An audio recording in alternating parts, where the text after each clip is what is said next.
오늘의 주요 뉴스입니다. 윤석열 검찰총장이 직무에 복귀하자 민주당은 검찰의 직접 수사권을 박탈하는 방안을 추진하며 검찰 힘 빼기에 나섰습니다.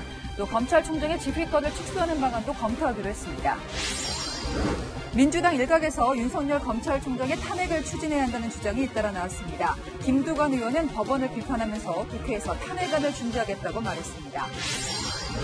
지난달 이용구 법무부 차관이 택시기사를 폭행한 장소는 아파트 단지를 가로지르는 도로였던 것으로 드러났습니다. 또 경찰의 최초 보고에는 엉뚱한 아파트 동번호가 사건 발생 장소로 적혀 있었던 사실도 확인됐습니다. 단독 보도합니다. 코로나19 신규 확진자가 역대 두 번째인 1,132명 늘었습니다. 크리스마스 휴일 여파로 검사 건수는 줄었지만 확진자 수는 큰 차이가 없어 확산세가 더 심해졌습니다. 50대 남성을 성폭행 범으로 본 일가족에 대해서 법원이 중형을 선고했습니다. 남성은 10달이나 억울한 옥살이를 했는데 남성의 누명을 벗긴 건 그의 딸이었습니다. 사건을 보도해서 피해자의 목소리를 들어봤습니다.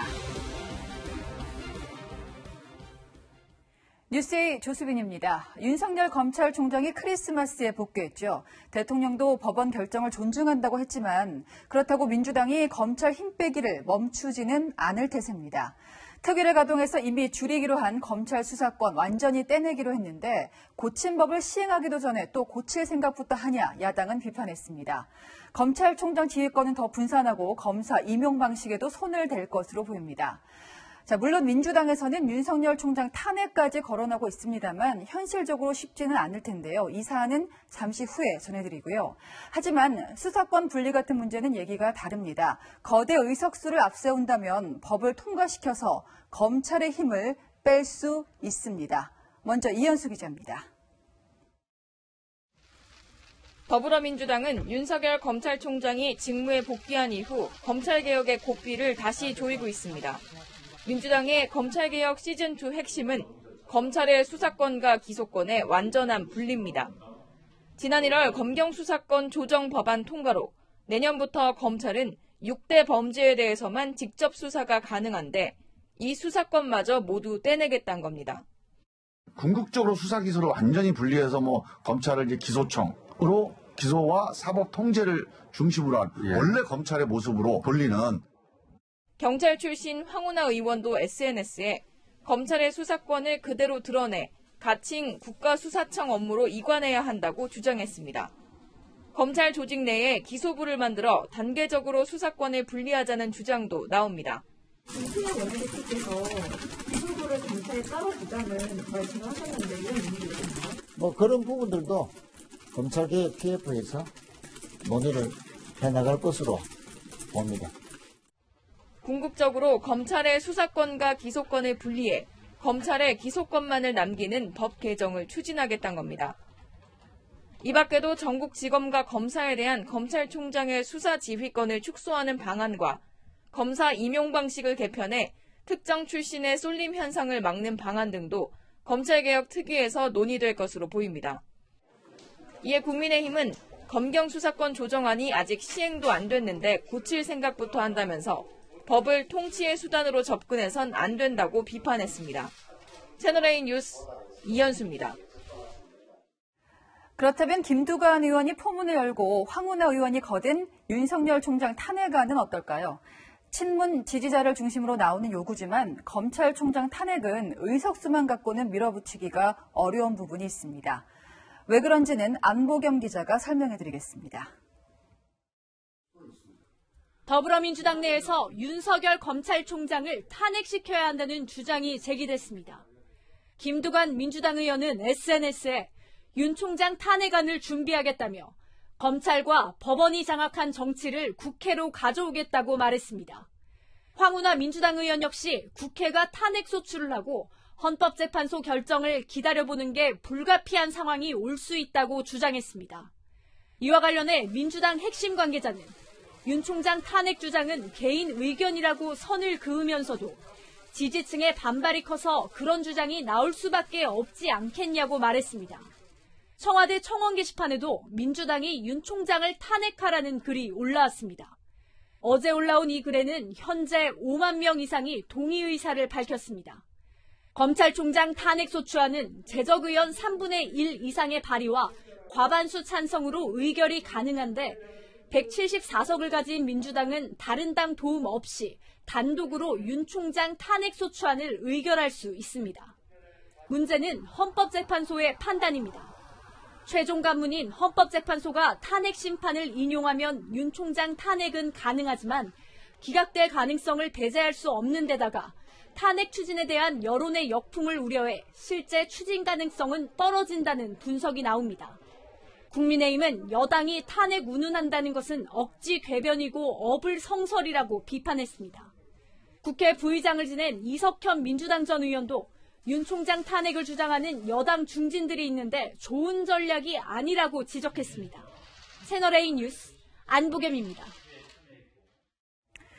문 대통령은 법원 결정을 존중한다며 사과까지 했지만 추미애 장관은 침묵을 지키고 있습니다. 그런 상황에서 추 장관 대신 징계위원장을 맡았던 정한준 교수가 입장을 밝혔습니다. 법조윤리에 대한 이해가 부족한 거다. 법 규정을 무비판, 무의식적으로 적용한 거다. 징계위원회가 내린 결정을 뒤집었다는 이유로 사법부를 강하게 비판했습니다. 이번에는 정현우 기자입니다. 윤석열 검찰총장에 대한 정직 2개월 징계를 의결할 때 징계위원장 직무대리였던 정한준 교수. 위원회가 결정한 징계 수위에 대해 질책을 달게 받겠다고 했습니다. 이번 양경에 대해서 국민들의 질책은 달게 받도록 하겠습니다. 하지만 그제 서울행정법원 재판부가 징계 효력 중지를 결정하자 이틀 만에 작심 비판에 나섰습니다. SNS에 글을 올려 재판부 결정에 대해 심히 유감이라고 했습니다. 재판부가 일반 국민에게 적용하는 민형사 소송 규정을 행정조직 구성원의 징계 절차에 무비판, 무의식적으로 적용했다고 강도 높게 비판했습니다. 퇴임 후 대국민 봉사 방법을 고민해보겠다는 윤 총장의 국회 발언 등을 정치적 중립성 위반이 아니라고 본 재판부 판단도 문제 삼았습니다.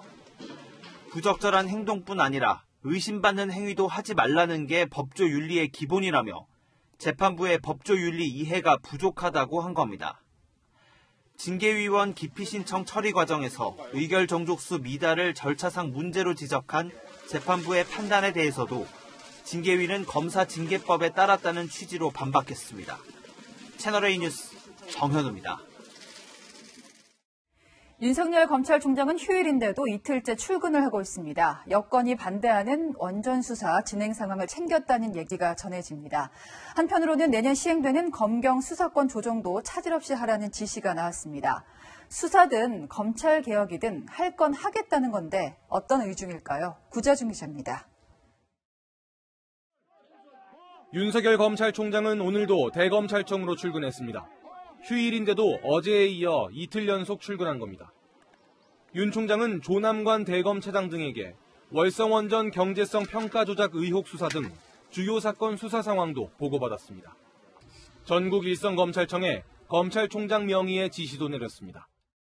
검찰과 경찰의 수사권 조정에 따른 국민 불편을 해소하라며 관련 전산 시스템의 차질 없는 구동 준비와 특화된 업무 지침의 신속한 제공을 강조한 겁니다. 현 정부가 강조하는 검찰개혁의 핵심 과제인 검경 수사권 조정의 차질 없는 시행을 강조하면서 검찰개혁에 적극 협조하겠다는 입장을 강조한 걸로 해석됩니다. 앞서 윤 총장 측은 법원 심리에서도 검찰개혁에 반대하지 않는다는 입장을 밝혀왔습니다. 윤 총장은 지금까지 한 번도 검찰개혁에 반대 입장을 표명한 적이 전혀 없었고 자신의 직무복귀 이후 상황을 우려하는 여권이나 청와대와 대립각을 세우지 않겠다는 뜻으로 보입니다. 다만 원전 수사 등 이른바 권력 수사에 차질이 없게끔 다가온 검찰 인사에선 윤 총장이 관련 수사팀 구성원의 이동을 최소화할 거라는 전망도 나옵니다. 채널A 뉴스 구자준입니다. 술 취해 잠든 자신을 깨웠다고 택시기사 멱살을 잡은 이용구 법무부 차관. 특정범죄 가중처벌법상 운전자 폭행죄는 쉽게 빠져나갈 수 없는 무거운 혐의입니다. 그런데 처벌은커녕 경찰 조사도 제대로 안 받았습니다. 운행 중이 아니었다. 아파트 단지 안에서 일어난 일이다. 또 운전자가 처벌을 원치 않았다. 경찰이 이런저런 이유를 들어서 이 차관이 가중처벌 대상이라고 보지 않았기 때문입니다. 자, 채널A가 단독 취재한 결과 이런 경찰 해명을 뒤집는 빈틈이 속속 드러나고 있습니다. 출동 당시 경찰 측 보고 내용에는 이 차관이 가중처벌 대상이라는 일선 파출소 의견이 담겼는데 묵살됐습니다. 지금부터는 관련해서 추가로 취재한 내용을 보도해 드릴 텐데요. 원래 경찰은 이 사건이 아파트 단지 안에서 벌어졌다고 봤었죠. 일반 시민들에게 피해가 갈 가능성이 낮으니까 가중처벌 대상은 아니라는 겁니다. 그런데 경찰이 최근 국회에 제출한 자료를 보겠습니다. 폭행이 벌어진 장소는 이렇게 아파트 단지 앞 노상, 그러니까 길 위라고 적시됐습니다. 채널A가 이 길을 관리하는 관할구청에 문의했습니다. 이 길은 아파트 단지 아니라고 볼 수 없다. 이렇게 설명합니다. 먼저 남영주 기자입니다. 이용구 법무부 차관의 택시기사 폭행 사건과 관련해 경찰청이 국회에 제출한 문서입니다. 사건 발생 장소가 아파트 단지 입구 앞 노상, 즉 아파트 단지 밖에서 일어난 일이라고 명시해놨습니다. 채널A가 만난 피해 택시기사도 같은 곳을 사건 발생 장소로 지목했습니다. 그런데 이 사건이 처음 알려졌을 당시 서초경찰서의 설명은 이 문서와 달랐습니다. 아파트 단지 내 경비실까지 다 도착을 했고 정찰한 이후에 이런 발생한 사건이라고 말씀을 하시더라고요. 애초 서초경찰서는 이 사건을 형사 입건 없이 내사 종결 처리한 이유 중 하나가 폭행 장소가 아파트 단지 아니기 때문이라고 했습니다. 헌법재판소의 판례에 등장하는 공중의 교통안전과 질서를 저해할 우려가 없는 장소에 해당한다고도 했습니다. 사건 현장을 직접 찾아가 봤습니다. 택시기사가 이용구 차관에게 멱살을 잡힌 현장입니다. 기사 폭행은 이 차관이 사는 아파트 단지를 관통해 둘로 갈라놓는 이 도로 위에서 벌어졌습니다. 아파트 단지 정문 앞 도로가 어떻게 단지 아닌지 묻는 질문에 서초경찰서 관계자는 아파트 동과 동 사이에 있는 도로여서 전체적으로 보면 단지 아니라고 설명했습니다. 폭행이 일어난 도로를 사이에 두고 양쪽에 같은 브랜드 아파트 건물이 들어서 있기 때문에 단지 안으로 봤다는 겁니다. 하지만 정식 도로명까지 붙어 있는 길을 아파트 단지 내부라고 볼 수 있는지 관할구청에 문의했습니다. 이 아파트 단지에 있어서 일단 구유지 소유 차일지가 있으니까 일단은 이제 그 구유지 소유에 구가 가능하는 도로라고 하셨거든요. 경찰의 폭행 발생 장소의 성격에 대한 해석과 입장에 여전히 의문이 남는 이유입니다. 채널A 뉴스 남영주입니다.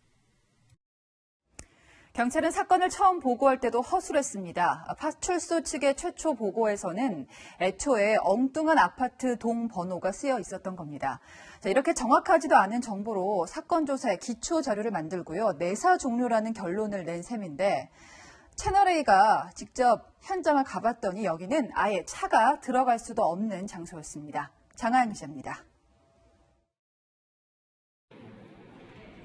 지난달 6일 늦은 밤 이용구 법무부 차관에게 폭행을 당한 택시기사 신고를 받은 경찰은 사건 발생 장소인 아파트 단지 입구 경비실 앞으로 출동했습니다. 그런데 채널A 취재 결과 현장에 출동했던 파출소 측이 최초 보고한 사건 발생 장소는 엉뚱한 곳이었습니다. 이 차관이 사는 아파트 단지 내 한가운데 있는 102동을 사건 발생 장소라고 보고한 겁니다. 실제로 기사 폭행이 일어난 도로변 경비실 앞과는 차이가 있습니다.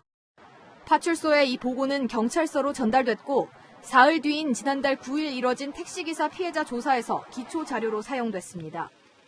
그리고 다시 사흘 만인 지난달 12일 경찰은 아파트 단지 안에서 일어난 사건이란 이유 등으로 내사 종결했습니다. 폭행 사건이 실제로 일어난 경비실 앞에서 파출소가 발생 장소라고 최초 보고한 102동 앞까지 직접 이동해봤습니다. 도중에 계단이 설치돼 있어 택시는 애초부터 접근할 수 없는 구조입니다. 최초 보고가 부정확한 이유를 경찰에 질의하자 출동했을 당시 날이 어두워서 경찰관이 동 번호를 잘못 보고한 것 같다는 답이 돌아왔습니다. 다만 지난달 9일 택시기사를 불러 정식 피해자 조사를 하는 과정에선 사건 발생 장소를 다시 확인했기 때문에 수사 과정에 문제는 없다고 해명했습니다. 채널A 뉴스 장하연입니다.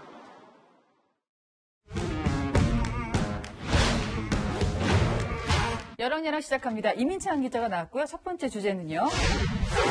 네, 호위무사, 누구의 호위무사인지 알겠군요. 문재인 대통령입니다. 네, 윤석열 검찰총장이 업무에 복귀하면서 이제 문 대통령이 정치적으로 위기를 맞았다고 보니까 너도 나도 호위무사를 자처하는 거겠죠. 임종석 전 대통령 비서실장이 6개월 만에 SNS에 글을 올렸습니다. 네.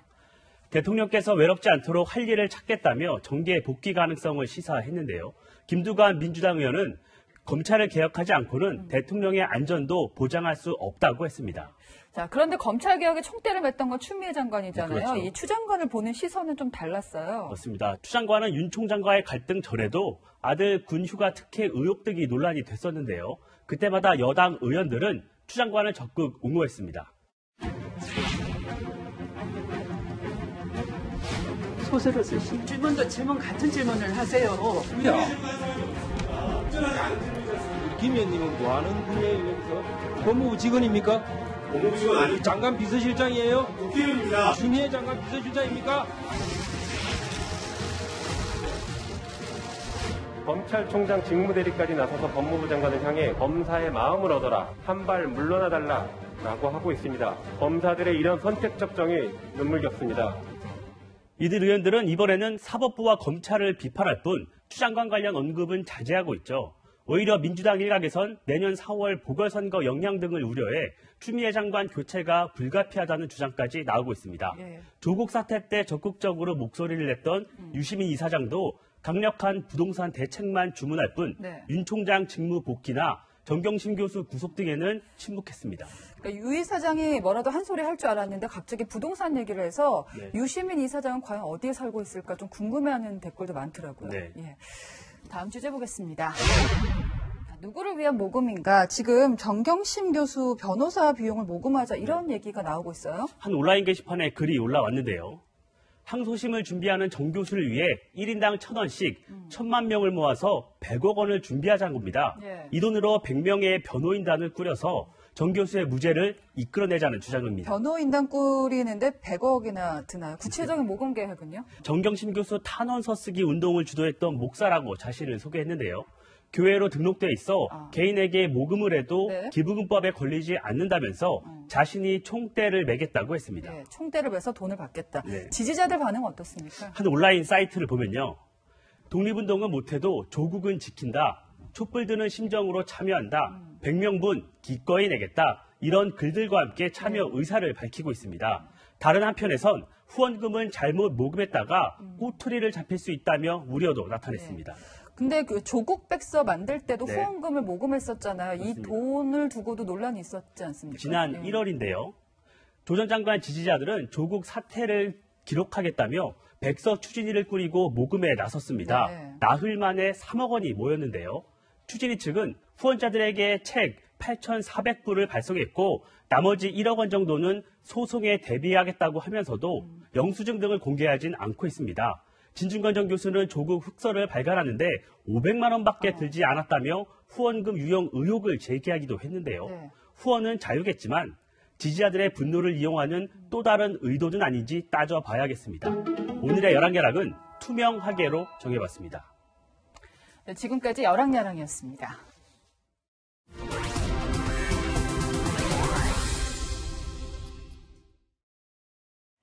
네, 이제 코로나19 소식으로 넘어가겠습니다. 국내 신규 확진자가 이틀째 1,000명을 넘겼습니다.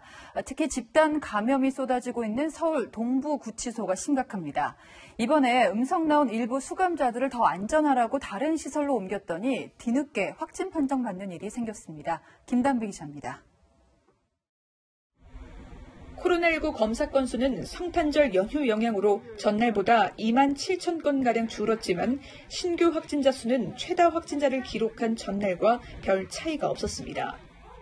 단일 시설에서 최대 규모의 확진자가 나온 서울 동부구치소에서는 6명이 추가로 확인돼 관련 누적 확진자는 520명이었습니다. 추가된 확진자 1명은 수감자인데 지난 18일 검사에서 음성이 확인돼 속초의 한 교정시설로 이송된 경우였습니다.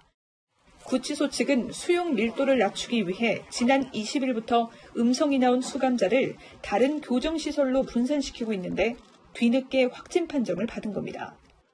동부구치소에서 격리되고 있는 사람하고 똑같이 속초로 전원 이송된 사람도 12월 23일 날 검사를 하고 그 결과 확진이 돼서 추가적으로 확진이 나온 상황입니다. 방역당국과 법무부는 500명이 넘는 확진자를 돌보기 위해 오늘 한 교정시설을 생활치료센터로 지정했습니다. 증상이 없거나 경미한 환자를 선별해 이르면 다음 주 중 이송한다는 계획입니다. 이번 동부구치소 집단감염 발생과 관련해 정세균 국무총리가 방역당국과 법무부 관계자를 질책한 것으로 알려졌습니다. 방역당국은 내일 회의를 열고 수도권의 사회적 거리 두기 3단계 격상 여부를 검토합니다. 채널A 뉴스 김단비입니다. 연말 모임 자제하고 집에 머물러 달라고 신신당부해봐도 연휴를 맞은 전국 곳곳에서는 이런 방역당국이나 의료진들의 기대가 무참하게 꺾이고 있습니다. 연휴가 끝나고 확진자가 또 치솟을까 두렵습니다. 배영진 기자입니다. 한 대형마트. 시민들이 계산을 하기 위해 길게 줄을 서 있습니다. 연휴 기간 먹을거리를 사러 온 사람들입니다. 매장 바닥엔 거리 두기를 표시하는 스티커가 붙었고 안내 방송도 나오지만 지키는 사람은 찾기 힘듭니다.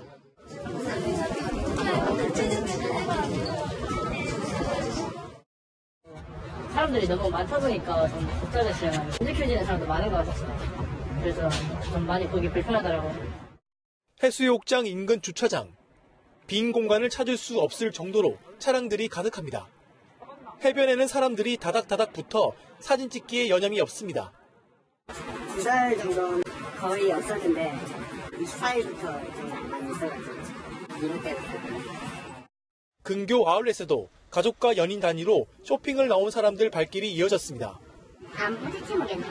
옆에서 사실 불편한데 마스크 하고 다닙니다. 주요 등산로에는 겨울 산행을 즐기려는 등산객들이 몰려들었습니다. 조금 불안한 건 있는데 서로 마스크하고 접촉 안 하고 그렇게 크게 위험하지는 않다고. 일부 등산객은 마스크를 쓰지 않고 다니는 모습이 목격되기도 했습니다.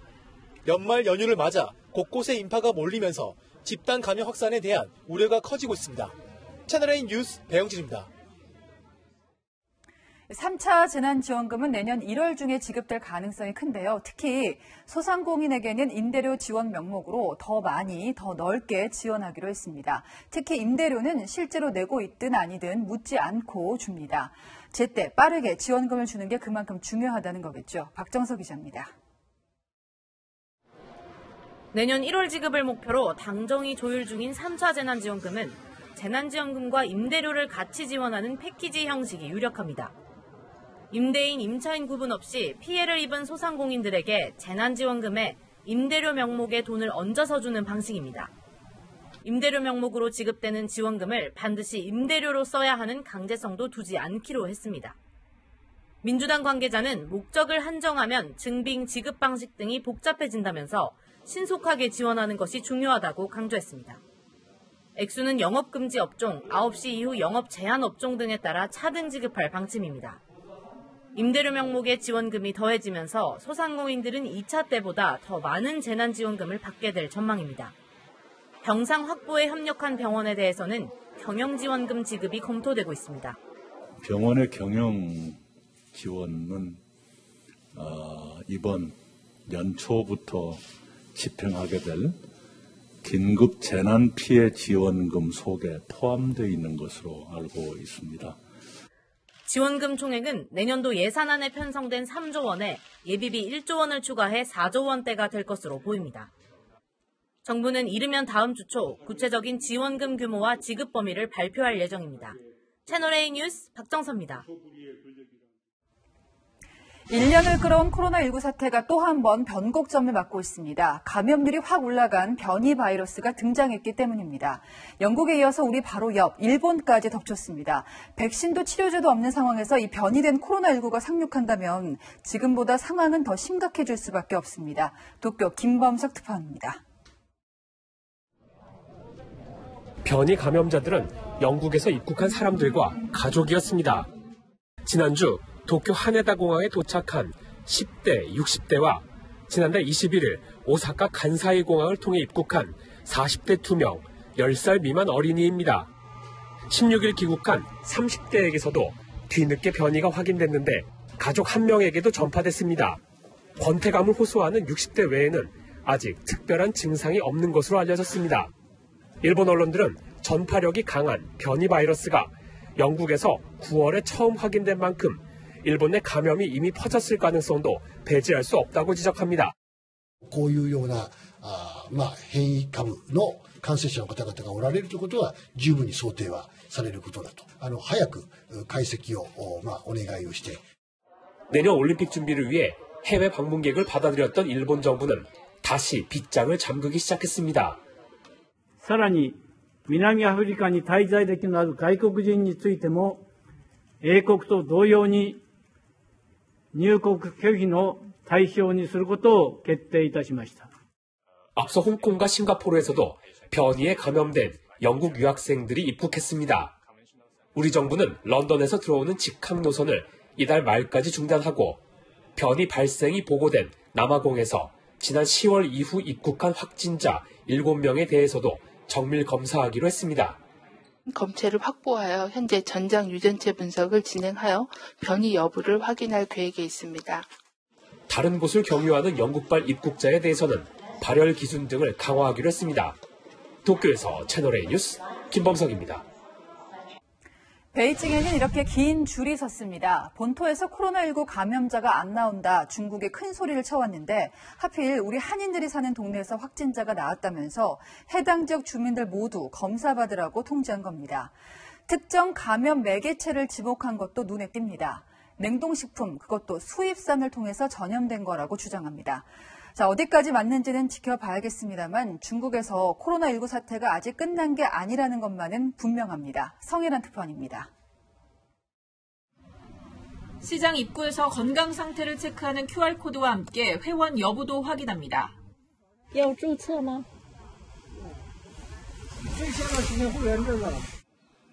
수산물을 사려는 손님은 뚝 끊겼고 중국산만 매대에 놓였습니다. 境外的现在疫情特别严重，中国进口的东西，你像这些冷冻、冷链的这些东西都是进口的，进口现在基本上没有什么进口的，我们这都是当地的国语。 베이징 최대 농수산물 시장인 심파디 시장인데요. 코로나19 확산 사태가 다시 시작되자 이 수입산 수산물에 대한 감독이 훨씬 더 강화됐습니다.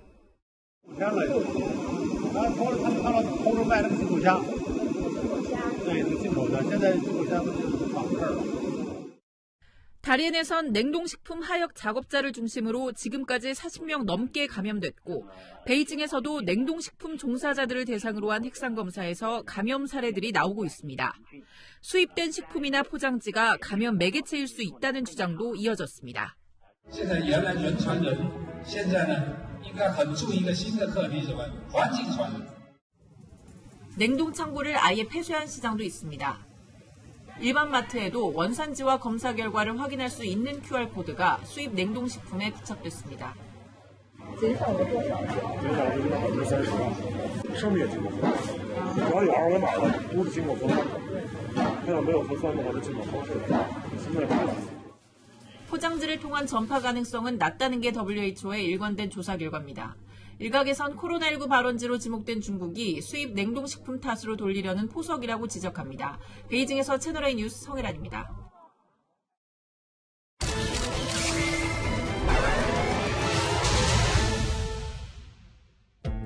어느 날 평범했던 한 남성의 집에 술에 취한 50대 여성이 찾아왔습니다. 같은 빌라에 사는 윗집 여자였습니다. 그때까지만 해도 남성은 단순한 취객의 주정이라고만 생각했습니다. 이 여성의 방문이 단란했던 한 가정을 산산조각 낼 줄은 꿈에도 상상하지 못했습니다. 여성은 이상한 말을 시작했습니다. 이 남자가 지적장애 2급인 내 조카를 성폭행했습니다. 윗집과 아랫집에 살던 이웃이었을 뿐인데 도대체 이들에겐 어떤 일이 있었던 걸까요? 아빠의 누명을 벗기기 위한 딸의 힘든 여정은 이때부터 시작됩니다.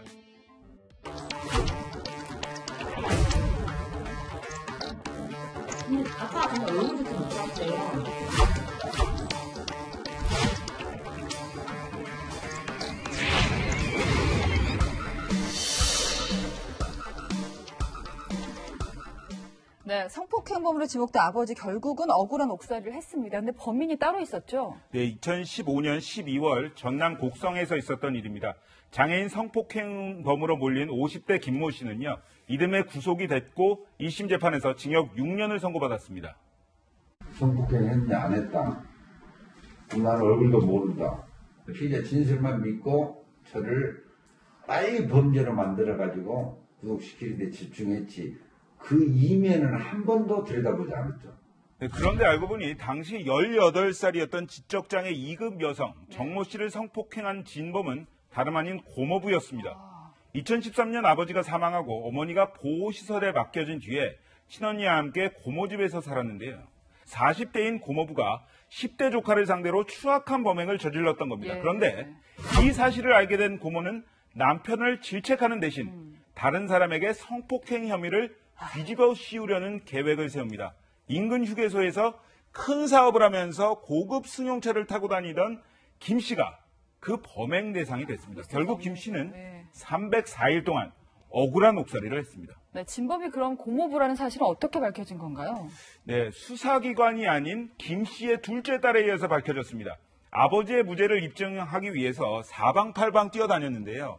2심 재판이 시작된 2017년 여름 정 씨가 고모집을 나가서 전남 한 마을에서 남성과 살고 있다는 소식을 접하게 됩니다.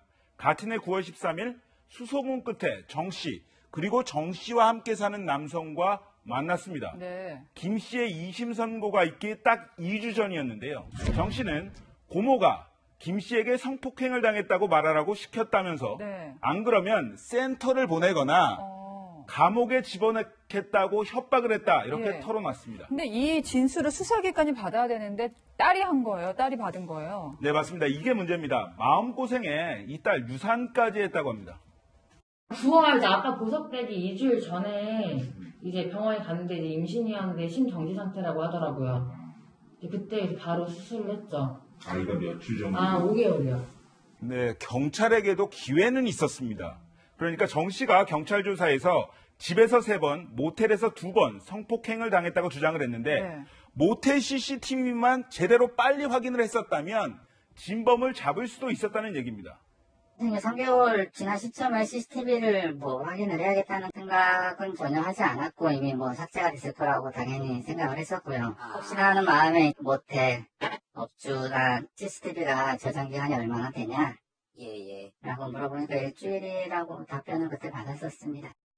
경찰은 모텔 주인에게 CCTV 저장 기간을 일주일이라고 들었다고 이야기를 했는데요. 김 씨의 딸이 직접 모텔 주인을 만나 받았다는 확인서에서는요. 이 모텔의 CCTV 저장 기간이 4개월로 돼 있었습니다. 밝힐 수 있었네요. 네, 양측의 주장이 엇갈리는 상황입니다. 자, 이 누명을 씌웠던 고모부란 사람들 얼마 전에 법원 선고가 있었습니다. 어떻게 됐습니까? 네, 지난 13일에 이들에 대한 1심 법원의 선고가 있었습니다. 성폭행 혐의를 뒤집어 씌운 고모와 고모부는 징역 7년과 징역 3년 6개월을 각각 선고를 받았는데요.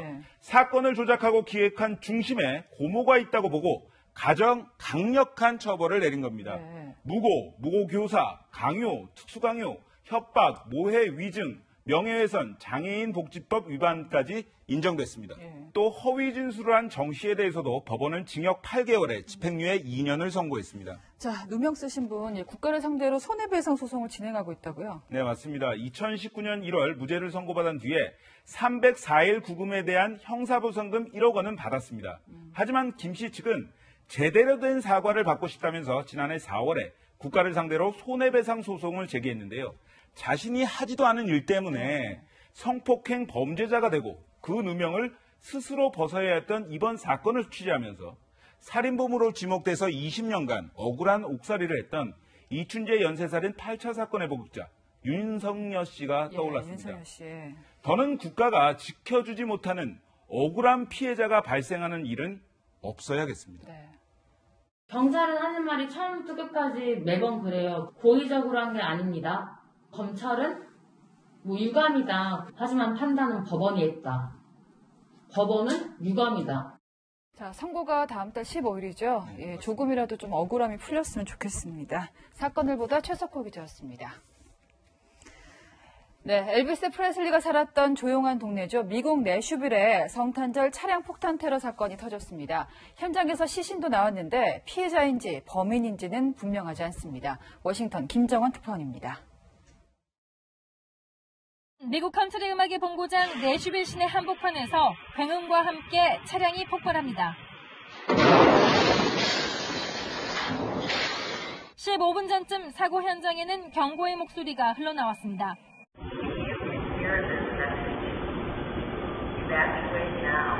수십여 미터 떨어진 곳에서 폭발 충격이 느껴지고 수키로 밖에서도 피어오르는 검은 연기가 보일 정도로 강력한 폭발이 터졌습니다.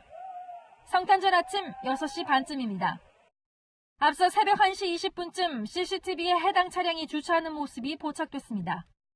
수사 당국은 의도적인 범행으로 보고 있습니다. As of right now, initial evidence does show that the early morning explosion was a deliberate bomb being set off in our community. 인근에 네트워크 장비를 갖춘 통신회사 건물이 있어 통화가 먹통이 됐고 긴급 구호 911 시스템도 작동하지 않았습니다. 인근 공항에선 비행편이 일시 중단되는 혼란도 벌어졌습니다.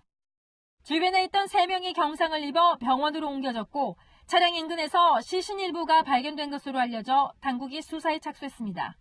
The color of the smoke of the explosion is indicative of a certain type of explosive. 하지만 현장에선 수차례 사전 경고 메시지가 있었던 만큼 일반 시민을 대상으로 했다기보다는 현장에 출동하는 경찰이나 응급 의료 요원을 대상으로 했다는 분석도 나옵니다. 워싱턴에서 채널A 뉴스 김정환입니다. 코로나19가 길어지면서 집에서 밥 해먹는 분들 늘었는데요. 채소를 마련하는 방법도 예전과 달라지고 있습니다. 조윤선 기자가 소개합니다.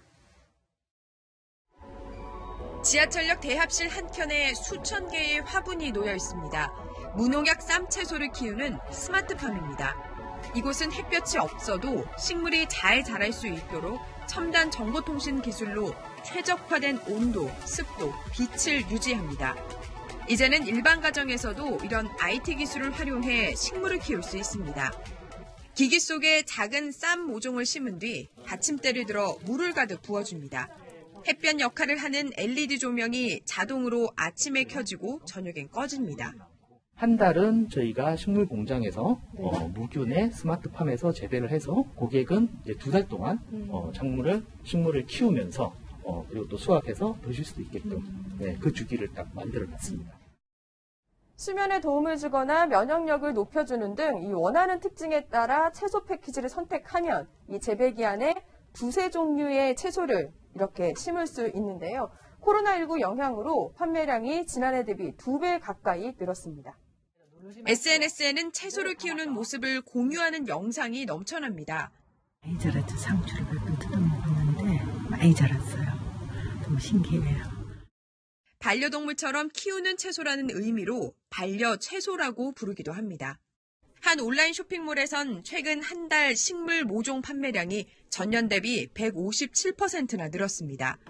홈 가드닝 시장이 성장하면서 대기업들도 앞다퉈 관련 제품을 개발 중입니다. 코로나19가 불러온 집밥 열풍으로 안전한 먹을거리에 대한 수요가 급증하면서 식물 키우기 산업은 더 성장할 것으로 보입니다. 채널A 뉴스 조현선입니다. 네, 프로배구에서는 KB손해보험과 OK금융그룹이 43일 만에 다시 만났습니다. 지난번엔 세리머니 때문에 신경전이 치열했는데 이번엔 어땠을까요? 김태혁 기자입니다. 새로운 라이벌 구도가 형성되면서 선수들의 눈빛은 극도로 날카로웠습니다. 지난 라운드 KB손해보험이 승리를 거두던 날, 두 팀 선수들은 설전을 벌였습니다. 상대 면전에서 펼친 세리머니가 문제였습니다. 언성이 높아지고 난투극 직전까지 가자 감독들이 나서 겨우 말렸습니다. 그리고 43일이 지난 오늘 선수들은 지난번 신경전을 의식한 듯 상대 면전에선 자극적인 행동은 피했지만 뒤로 돌아서 마음껏 세리머니를 펼쳤습니다. 라이벌 의식은 경기력으로 나타났습니다. 좌우, 속공, 백어택 등 매번 새로운 공격 루트를 선보였고 호흡을 가다듬고 넣은 서브는 그 어느 때보다도 강력했습니다. 넘어졌다가도 곧바로 일어나 공을 받아내는 모습은 평소보다 높은 집중력이었습니다. 경기가 치열해질수록 세리머니 동작은 커졌습니다. 특히 흥이 넘치는 케이타는 오늘도 거리낌 없이 기쁨을 표현해 팬들 사이에서 실시간 화제가 됐습니다. 케이타의 몸동작을 직접 와서 가까이 보시면 웃음 찾기가 좀 힘들어요. 경기는 케이타가 지배했습니다. 도망가면 따라가는 치열한 경기 속에 케이타가 36득점을 올리며 KB손해보험이 2위 탈환에 성공했습니다. 새로운 라이벌 구도를 형성한 두 팀은 코트를 뜨겁게 달구고 있습니다. 채널A 뉴스 김태욱입니다. 겨울철 4만 4온 대신 4만 3위가 일상이 된 듯합니다. 내일도 추위 대신 미세먼지에 대한 주의가 필요한데요. 내일 중서부 지역과 일부 영남 지역의 초미세먼지 농도 나쁨 수준을 보이면서 오늘보다 상황이 더 나빠지겠습니다. 호흡기 건강에 유의하시길 바랍니다. 내일은 전국이 흐리겠습니다. 내일 아침부터 제주에, 낮부터는 남부에 비가 내리겠고요. 낮 한때 충청 남부에도 비가 내리는 곳이 있겠습니다. 내일 밤까지 남해안과 제주에 최대 40mm, 그 밖의 지역은 5mm 안팎의 비가 예상됩니다. 다음 주 초반까지는 큰 추위는 없겠습니다. 다만 다음 주 수요일부터 영하 10도를 밑도는 세미 탄파가 찾아오겠고요. 호남 서해안과 제주 산지에는 많은 눈이 내릴 것으로 보입니다. 한파와 폭설에 미리 대비해 주셔야겠습니다. 날씨였습니다. 네, 시청해주신 여러분 고맙습니다. 내일도 저와 함께 뉴스입니다.